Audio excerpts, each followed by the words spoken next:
Alright, well, it's Wednesday, April 8th,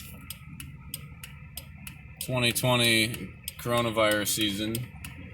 I work for a global aerospace manufacturer, and I just got walked out the door. Indefinite layoff because of what the governments around the world have done to the global economy. And it's, well, I've never been fired from a job. This is the first time I've ever been laid off, and I think that a normal human being would be a little more emotional than I am, but we don't have anyone to blame but the ignorant governments of the world. You can't shut down an economy that requires basically global participation and expect there not to be drastic repercussions for your actions. And we as Americans have become so soft and comfortable with our lifestyle that we just accept things and roll with it instead of holding these people accountable.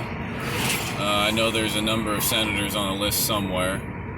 A lot of them are blue, a lot of them are red, that sold off stocks before this happened, because one of the best things about being in government is that you get to have a little insider trading.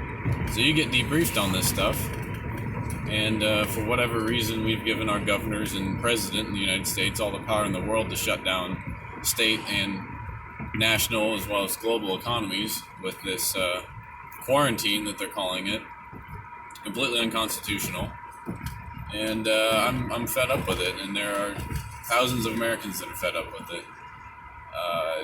There's no such thing as an essential worker. Everyone's work is essential. Unless, of course, you're some welfare queen sitting at home eating my tax money that I'm out, making a living, paying into taxes. Something's got to change here, boys and girls, and I'm not saying this just because it's now affecting me. I've been saying this on our channel that is currently being taken down by YouTube because we have pro-Second Amendment outlooks on things. No one from the YouTube crew has contacted us because they don't give a shit about us. They're part of this wonderful global, whatever you want to call it, whether it's a conspiracy or not. They're not making any effort to contact us and say, hey, you have videos that we don't agree with. They're simply taking them down and not contacting us. So I hope this is a breaking point for many Americans, that they're not going to basically kowtow to the government anymore, but I doubt it. Unfortunately, everyone is quite comfortable and dumb today.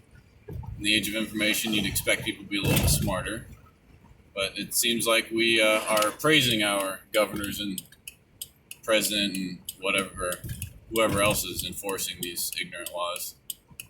And they're not even laws, they're guidelines that the CDC has released, and we have all these decrees that our governors are telling us, and we're treating them like laws, but there's no due process to what they're doing. So this has directly affected me even before I had to make this video. No one at my work seems to know when this is going to stop, because of course they don't have insider trading like the government does. They don't know when this is going to end. But I hope this triggers some sort of renaissance in the United States. I think that Patrick Henry is rolling in his grave because all the freedoms that we're giving up just because of a little flu. It's preposterous to me, and intellects like myself and other folks on the internet that have been crying out for years. This is, like I said, this is not new. This is just the apex of the mental retardation that we've seen from the United States government. So I'm going to start looking into, of course, getting another job, but I don't know how I can get more involved because, unfortunately, at my age, in my mid-20s, there isn't much of a community unless you want to go out to bars every night. So I don't know what the answer is, boys and girls, but something's got to change. I think there's a lot of people that know that something has to change, but I don't think there's a whole lot of solutions out there.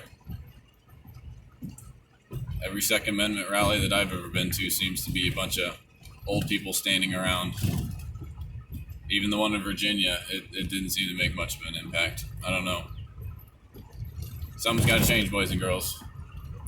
The way we're going, it's not gonna. Our freedoms aren't gonna last.